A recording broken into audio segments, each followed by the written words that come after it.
Yan, magandang araw. So ngayon meron tayo ngayong iba-vlog, request to ng ating follower, subscriber pala sa YouTube. So blinag ko na to dati, yung unboxing tsaka review nito. So tsaka bumili siya nung time na yon, pero ngayon meron siyang request kung paano daw buksan yung unit na to kasi magre-regress daw siya, yung i-maintenance daw niya yung kanyang kelat. So since due date na rin to, so buksan na rin natin. So yan, Edgardo. So yan, ito na yung request mo. Ayan, buksan muna natin. Ang kailangan natin nito na screw ay yung yung flower screw, which is T10. T10. Pwede dito yung mga pambukas ng cellphone dati nung panahon. T10. So yan, una mong gagawin, tanggalin mo yung battery. Yan. Tapos tanggalin mo lahat ng tornilyo.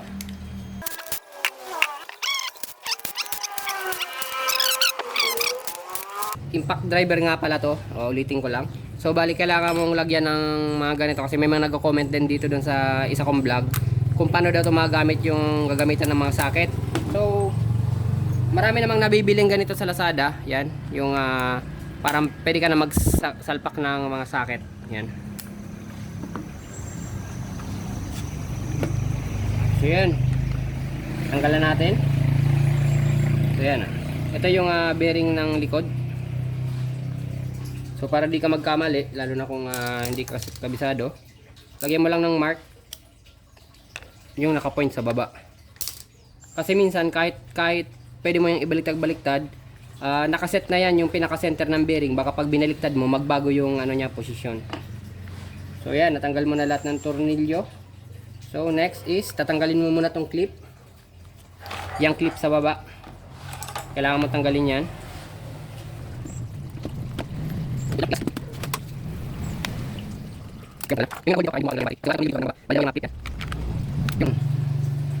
So yan, dalawa yung clip. So tabi mo natin yung mga tornilyo. So pag natanggal mo na yan, pwede mo nang baklasin yung yung buong body. Yan. So yan, wag kayong matatakot pag nagti-tear down kayo nito kasi pag di na bili na lang ulit kayong bago.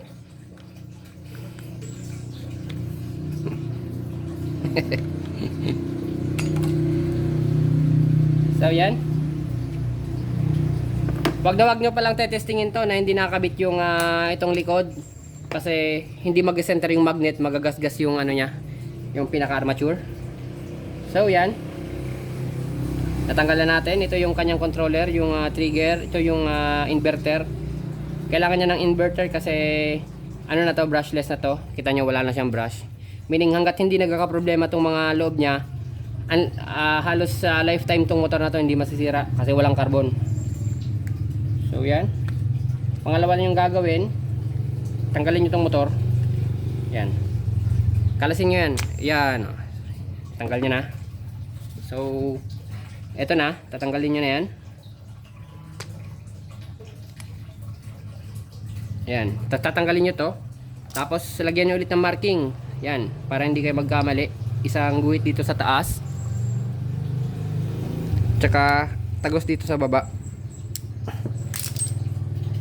para kung anong posisyon niya dati, yung pa rin yung pagkabuo nyo. Yan. Yan, meron niyang o-ring. So yan, washer. Huwag niyo kalimutan yung washer. Itong washer na to nagre-retain dun sa niya, sa pin na nag-hold ng gear. So yan, maganda yung to pagkagawa kasi lahat may bearing. So yan. Ito kahit wag niyo nang lagyan ng mark kasi kahit saan posisyon yan okay lang. So yan. Tanggalin nyo na yung hammer. So yan. Ito yung hammer niya, napakaliit lang. Pero kahit maliit siya, napakabigat. Yan, malaki yung niya, yung sa gilid. So ito na tayo. At saka yung ito yung anvil. Hindi natin to matatanggal na anvil kasi nakalagay pa yung yung hex holder. So yan. Bali dalawang gear. So yan, napakasimple lang. So una yung gagawin, pupunasan nyo lang muna yung mga old grease.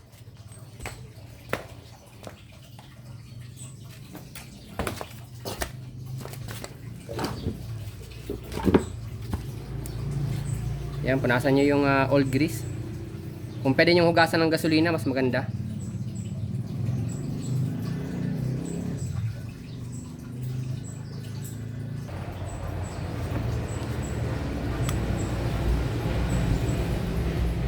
Sa mga kahit anong impact wrench pala, pag nagme-maintain kayo, pag binubuksan nyo, wag na wag ko yung mag-over grease.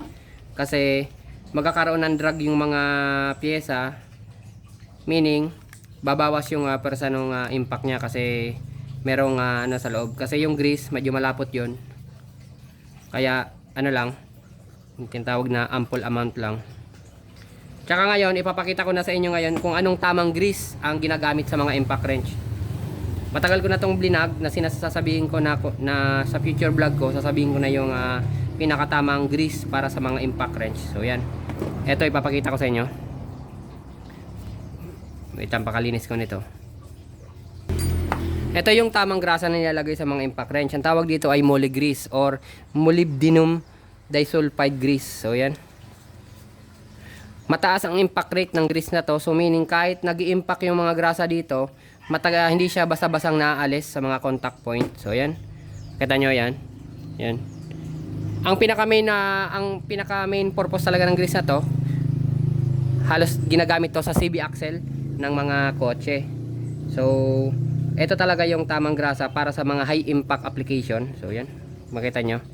Parang meron siyang mga fine metal content na madudulas. Yan yung nag-hold ng impact. Sa mga gears na kailangan, yung mga high load gears, ito yung magandang igrasa. Pwede naman gumamit kayo ng ordinary grease, pero ito talaga yung pinakatama na gamitin para sa ganitong application.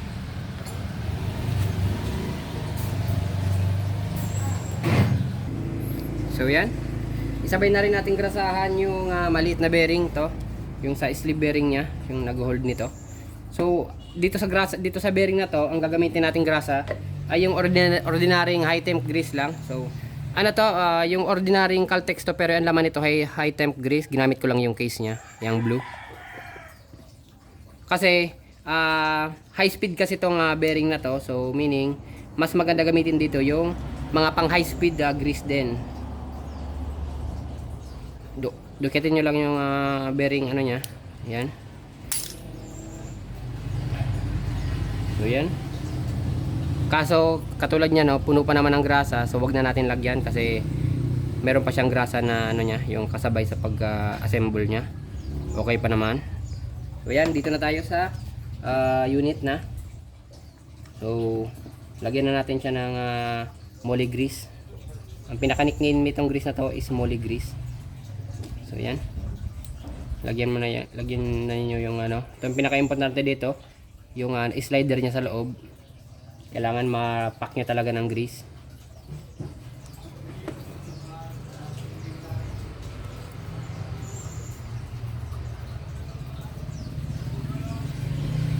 Yan, tapos ibababa nyo yan. Yan.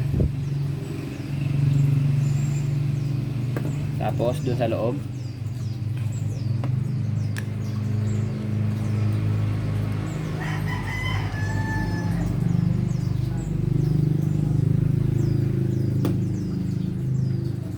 Yan. Tapos yung gear.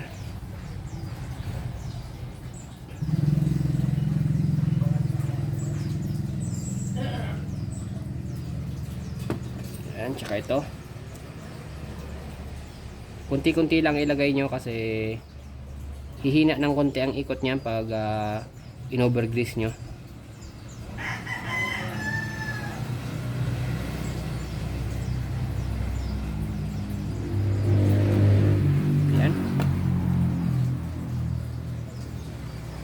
I-assemble na natin. So yan. Simple lang yung pag-assemble nito. Ay putang ina.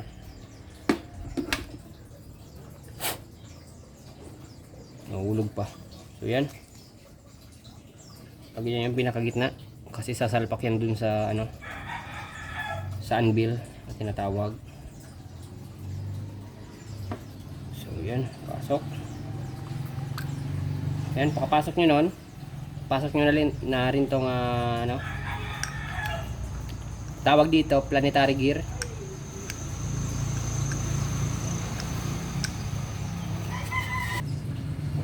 washer, huwag niyo kalimutan.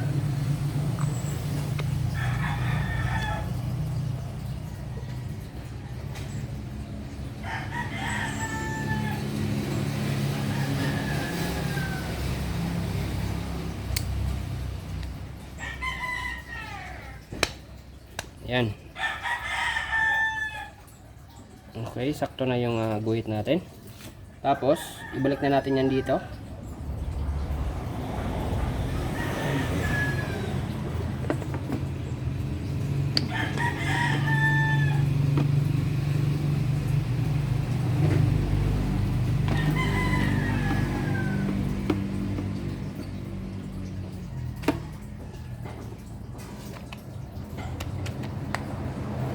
Yan.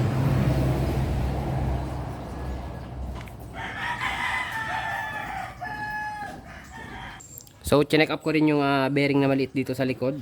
Grasahan na din natin ang high temp grease.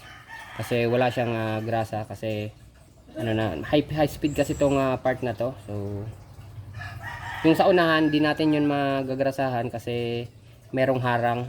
Andun yung gear ng motor. Kailangan pa yun i-press para matanggal.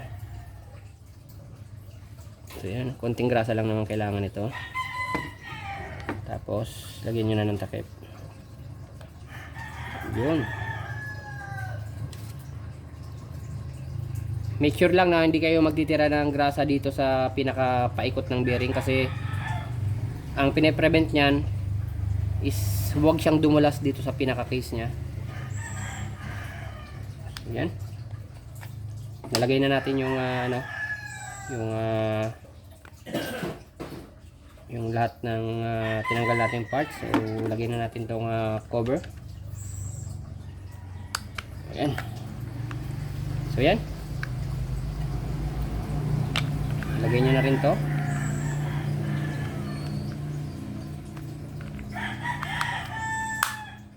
So yan.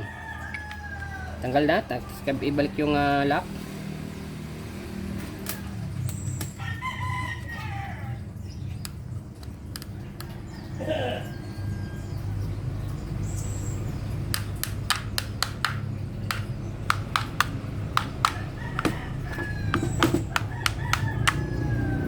Yan. Tapos ilagay yung mga tornilyo.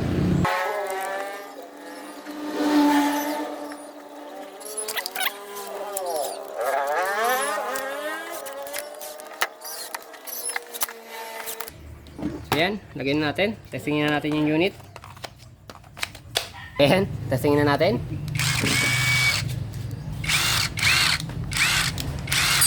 Ayan. Lagyan natin dito.